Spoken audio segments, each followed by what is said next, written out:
সবাইকে জানাই শুভ মহাষষ্ঠীর শুভেচ্ছা ও ভালোবাসা।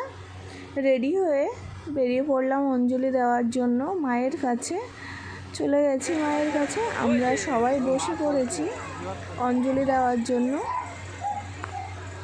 আপনাদের দাদা একটু ভিডিও করে দিল।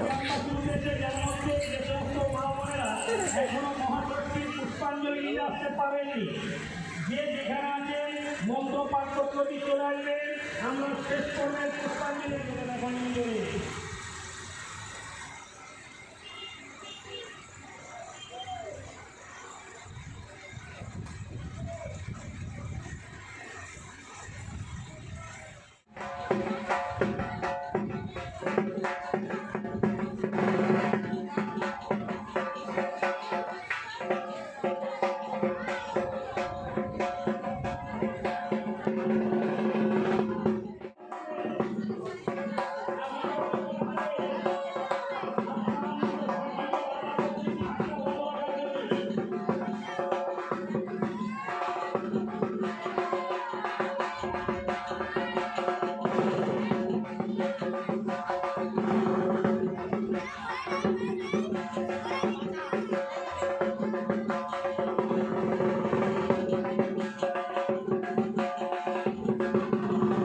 ষষ্ঠী করলে ভাত খেতে নেই, তাই বাড়িতে এসে রুটি, কুমড়ো দিয়ে আলুর তরকারি ও সুজি রান্না করে খেয়ে নিলাম।